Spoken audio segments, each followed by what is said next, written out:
You're listening to the Hustled Up podcast. I'm Laura Natoli. And I'm Holly Silva, and we are best friends since birth turned multi-passionate entrepreneurs and co-owners of Chores and More, a successful service-based business where everybody is treated like a best friend. Welcome to our show where tactical business education meets fun and real conversations about this wild journey called life. Get ready to be inspired. Grab your headphones, turn up the volume, and let's hustle up.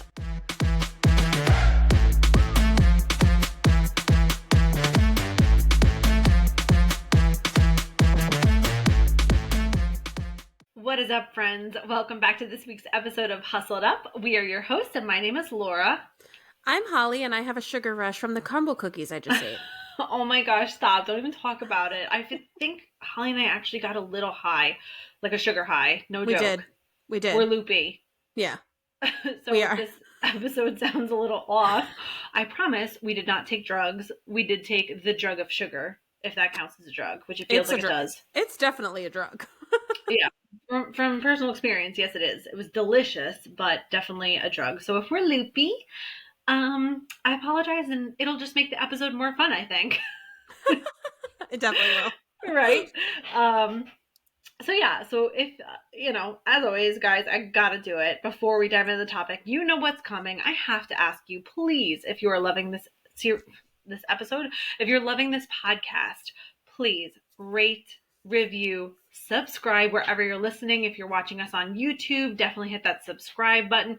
Share this podcast with a friend. We really just feel like we have such great information. We've had such amazing guests on. I'm still reeling from our last episode. And we just want to share this podcast with more people and have the opportunity to meet and help more people. So just share it if you're loving it. And we would appreciate that forever. All right.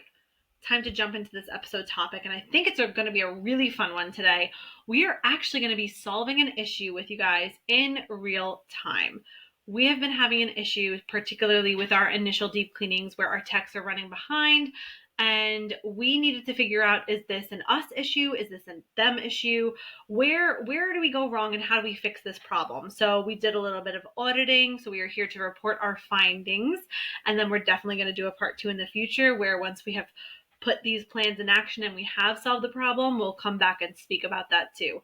So I think it's going to be fun to really see how we problem solve, and maybe it'll give you some ideas of how you can problem solve with issues you're having in your own business. So grab yourself a cookie and stay tuned. Are you tired of spending your entire weekend cleaning when you could be going out to brunch with your girls? First of all, I love brunch. And second of all, yes, there are so many things I could be doing instead of cleaning my house on the weekend. Oh yeah, like playing video games. Or watching a movie with the kids. Going on a date with your significant other. Taking your dog to the dog park. Going to the movies. Solving world hunger. Yes! Exactly. So this is why it is such a good idea to call up Chores and More for your deep and recurring cleaning needs. And do you want to know something really, really cool? What? If anybody mentions Hustled Up when they call to book, they can receive up to $100 off their deep cleaning. Up to $100 off. What are you doing still sitting there? Pick up the phone now, mention our podcast, and never have to spend your weekends cleaning again. Simply go to choresandmorellc.com. You can fill out our request quote form there, or give us a call, send us a text, 631-397-0177. It is time to get back to doing the things you love. Let us take care of the cleaning. All right, friends, we are back. And as I said in the intro portion, we had our biggest pain point right now, and it still kind of is that we are finding that our techs are running significantly behind on a lot of our initial deep cleanings. And now, if you've been following us for a while, you already know that we do all of our quoting over the phone, sight unseen. I mean, occasionally we will ask for videos or pictures depending on the circumstance, but I would say 99.9% of the houses that we are walking into sight unseen. So this means that we are giving all the pricing and the quoting over the phone, and we have a very detailed way of getting all of the information that we need to be able to give people the most accurate price as possible. But we just can't always anticipate situations. You never fully know, what the dirt scale is of the house, the actual full size of the house, how cluttered the house is. There are so many factors that can make you run behind when you actually walk into the house for the first time. So this has been an issue that we were working with. And I said to Holly the other day, I said, I think I'm going to go in and audit all of our initial cleanings recently that we've been doing and figuring out how often we're running behind, which package is it, because we have 3 different packages that you can choose from for that first initial deep cleaning. Which package are we falling most behind on, and even which team member is falling the most behind. So I was like, we're really going to dive in and dissect, and I chose the last 40 initial cleanings because I wanted it to go far back enough that I would really have, because if you just do the last 5, it's not going to be accurate data. So I said I'm going to take the last 40. And I do want to point out, separate piece of advice here, we would not be able to do this if we did not keep detailed records on all of our cleanings. We use an entire open to close process where we have them fill out a form while they're at the cleaning. I fill out a form after the cleaning is done. And I wouldn't even be able to collect all this data of how much they've run over if we didn't keep detailed notes on everything. So little side piece of advice there. You always want to be keeping track of everything. And I know I was going to say beat this with a dead horse.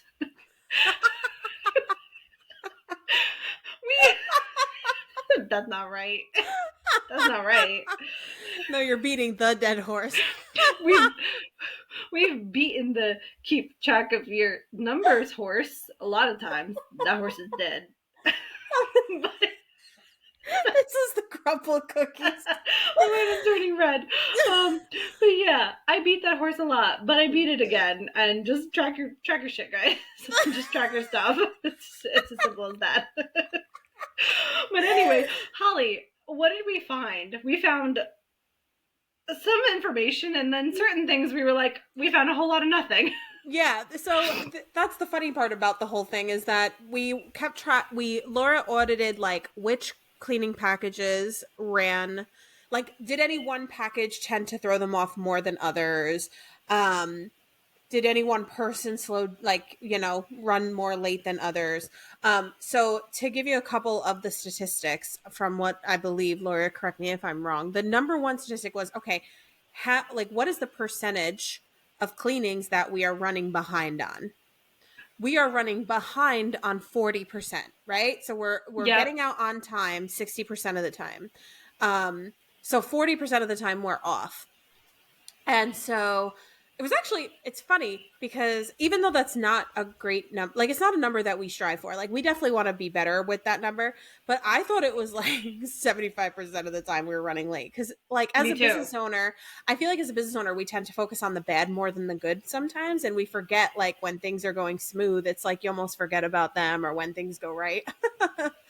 So, yeah, so that was a big wake up call. Like, okay, not as bad as we thought. Still can definitely make improvements, but not as bad as we truly thought. So then Laura decided to audit which cleaning package was the culprit of why they were running behind.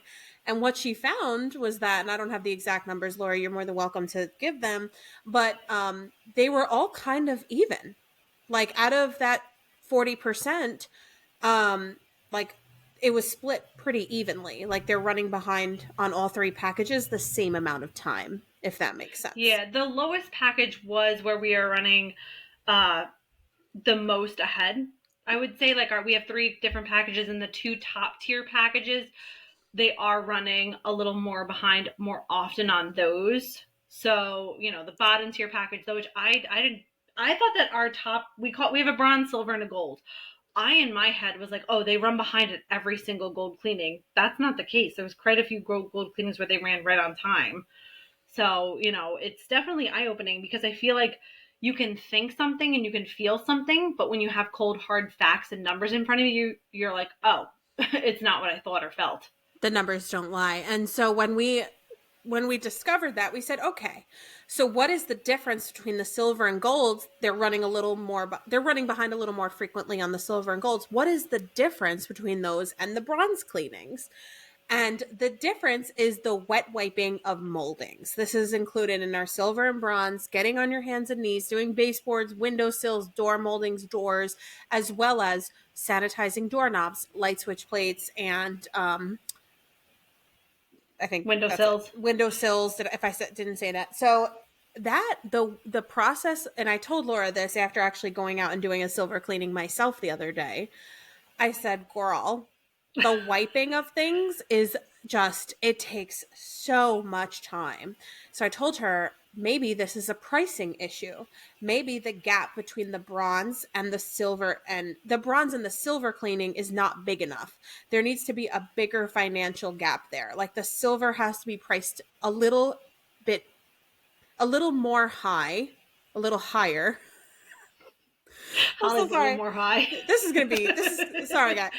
You know what I'm saying, okay? But it needs to be a bigger difference. It needs to be priced higher compared to the bronze.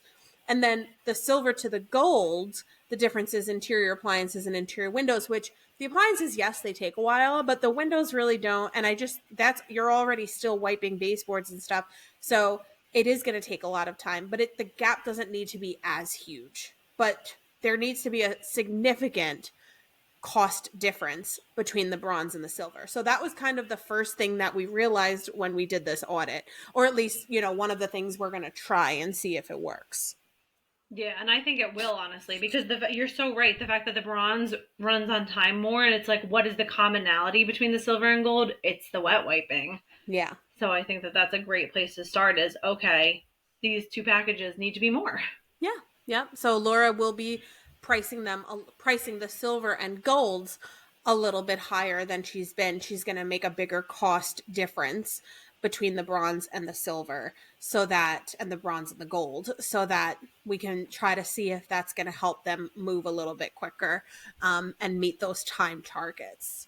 Because even if, we want to implement we actually did start implementing some policies, but we haven't really acted on them yet. Where we can always call the client and say, hey, this is not, this house is going to take longer than we expected, longer than the time allotted, et cetera, et cetera. We can finish it for an extra so-and-so dollars, or we can treat this as a priority cleaning, or something like that. But we don't want to have to do that. We want to be able to just say, you're going to get your house cleaned for this price, and we're going to call it a day. So we're hoping that this will help avoid the need to do that. Yeah, for sure. That's if we have to do that, and we have done that in very rare cases, and the clients do usually understand. They're just happy that the job's being done right. But if we can avoid that and get it right on the initial phone call, we would obviously rather do that. So that is the first order of business. And the second order of business was finding out who's doing most of our deep cleanings, and then how often is each technician who does the deep cleanings, how often are they running behind? And our 3 deep clean specialists that we have that do majority of the deep cleanings, they were all within 1% of each other in terms of how often they're running behind and ahead. And it was about half the time. About half the time they're running behind, and about half the time they're running ahead. So that was very eye-opening to me, honestly, because I had suspected it was a few people, and then I realized, oh no, it's because they do majority of the deep cleanings. That's why we think that they're the ones that run behind, because again, we have a tendency as a business owner to only focus on the bad. So that was very eye-opening. So what that tells me is that the training's in place, the training is good, the techs are good, they're efficient. We just need to help all of them across the board be more efficient. And we've been discussing this for a while now. We were like, okay, how can we help them to be more efficient? Let's try some better products. I mean, we have a whole deep clean specialist caddy that we give them with. They have stronger products rather than the products that they use for their maintenance cleanings. But I still don't think our products are that strong, because we're always afraid that someone's going to break something or use something abrasive. So we really don't carry any heavy duty chemicals with us, but that's going to be changing. We've been experimenting with a few products behind the scenes.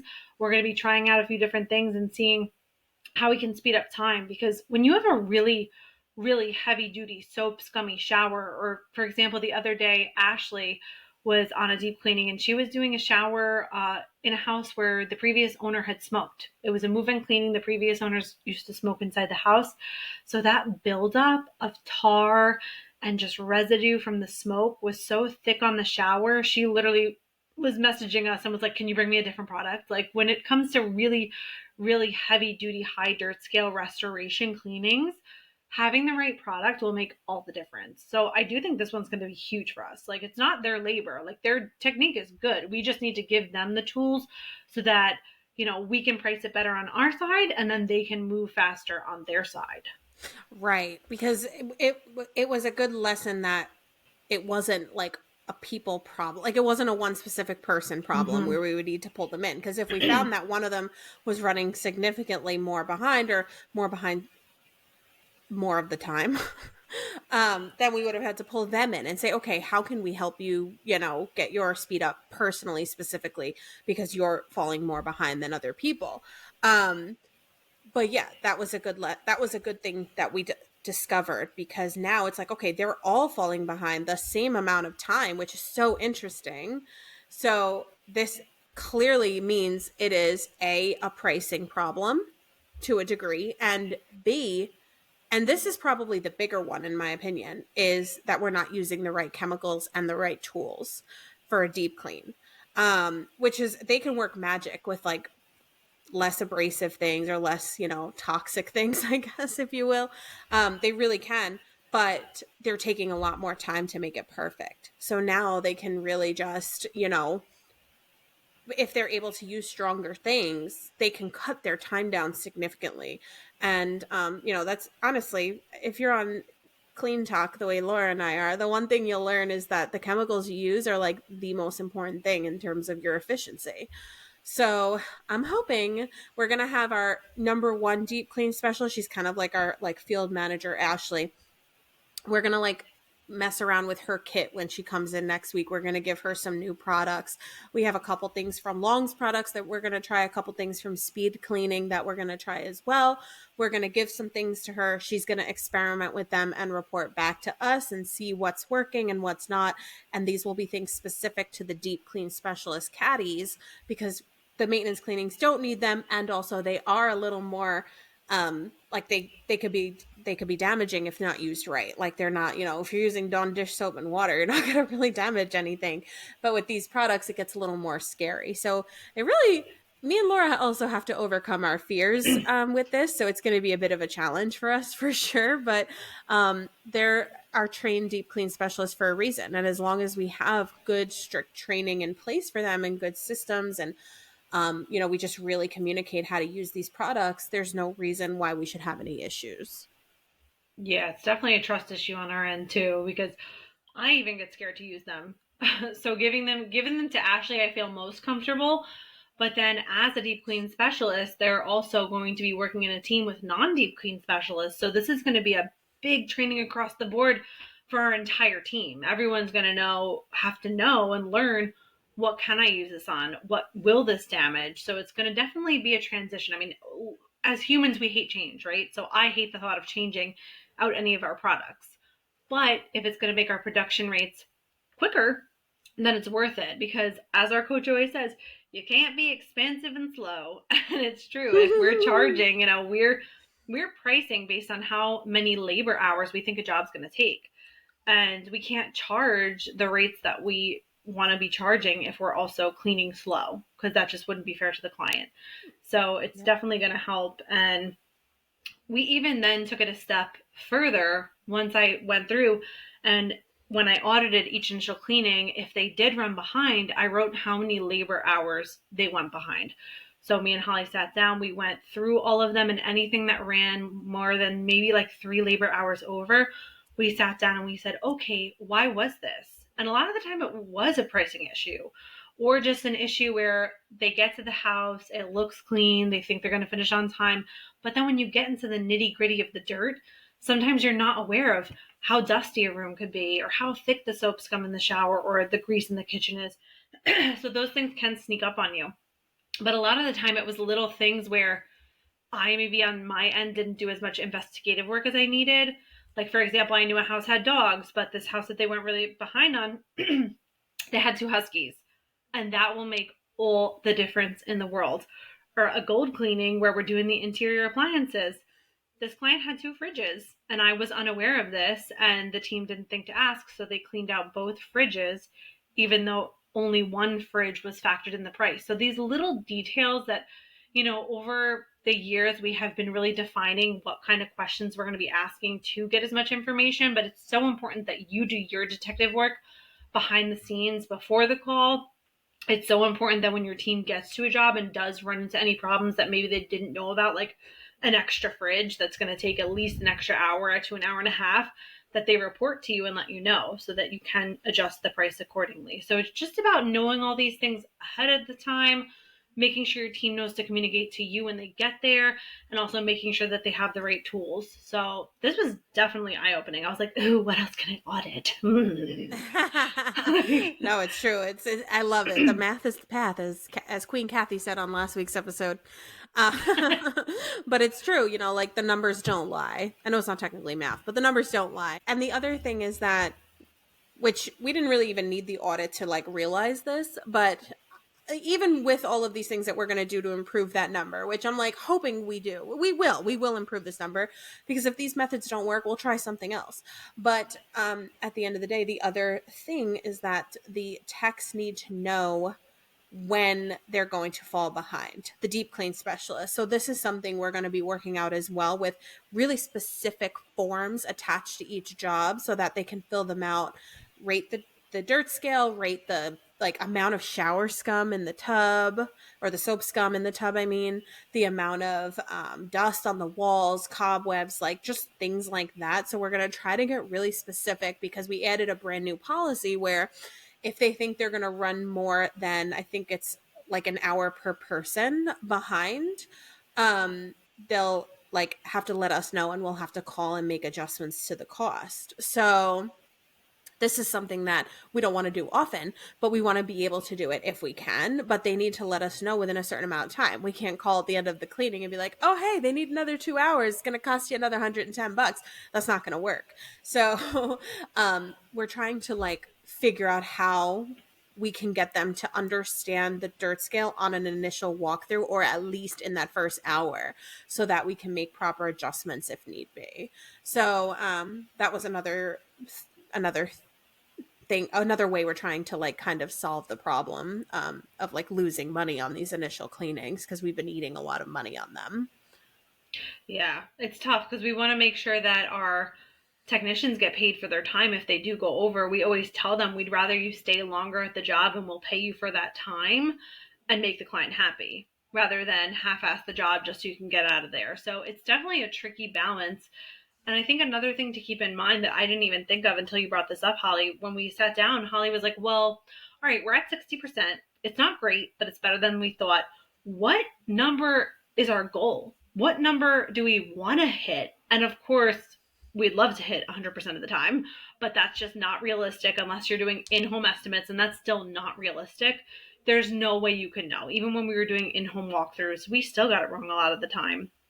So we said, okay, let's pick a target goal. So I think we had decided on 75 or 80%, I think it was, that we want to try to be right 80% of the time. See if we can hit that goal, because you need something to measure it by. Because before this, we didn't even know what our goal was. So it's like 60% on timer. Is that good? Is that bad? I don't even know, because we didn't have a target to hit.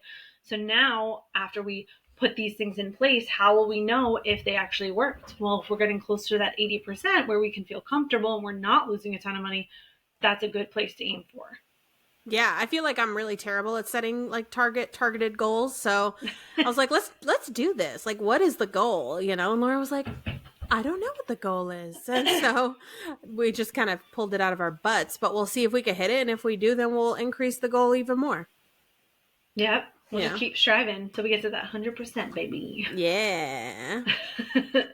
And I think it's important to keep in mind, too, that you can do this with anything in your business. Anything in your business that is broken, it's so important to sit down, look at the facts objectively, look at the numbers objectively. Don't beat yourself up, but just go into problem-solving mode. Because I feel like it's really easy when you're reflecting on these things to beat yourself up, like, oh, woe is me, I suck, I can't price right. No. All right, 60%. I don't love that number. What can we do to solve it? And you can do this with literally everything in your business. I know old Holly would have just been like, oh, what are we going to do? I can't go on like this. I don't want to own this business. I want to throw it in the garbage. Yeah. That was the no old mo. Holly. Yeah, not no mo. That was the old Holly mentality. Now I'm a boss lady. So we're boss ladies. cookie eating boss ladies. Crumble cookie and bows, ladies. They were very yummy, though. Just so you guys know, Oh, they gave were. us tummy aches. They got us a little loopy, but they were incredible. So good. And we only had like 2 bites of each. Yeah. Yeah, we did. We didn't even eat a whole half of a cookie. Ridiculous. Probably not even a quarter of a cookie. Probably more like an eighth of a cookie. Maybe like a seventh of a cookie. It's ridiculous. Yeah. Yep. Nuts. But it was very worth it. Hopefully our loopiness was entertaining for you guys. Yes, definitely. Do you have anything else to add on this topic, Hall? No, I think this about covers it. We just kind of wanted to walk you through like a problem we're in and like how we are working to solve it, to kind of give you inspiration to think like, okay, well, what are my problems? Let me figure out like specifically what the problem is, because we knew the problem was we were running behind, but we didn't know specifically what the issue was. So we had to dive in to our numbers, to our stats, and Laura took the time to do that while I was basking in the sun on the beach. Thank you, Laura. You're very welcome. But she had great things to report when we got back. So then we were able to literally, we sat down yesterday, took like a half hour to kind of like really dig it open, pull it apart, and like just figure out, okay, what are the next steps now? Like we have an idea, we have a direction to go in. So what now? So that's what we did, and it worked out. Definitely. So let us know if you have a problem. You know, it would make for such a fun episode topic. Oh my goodness. I don't know if anybody would be into this, but if you are listening and you have a problem in your business that you just cannot seem to even begin to know where to start when it comes to solving it, we would love to walk through whatever your issue is and give you some ideas and some tangible steps to take to solve it.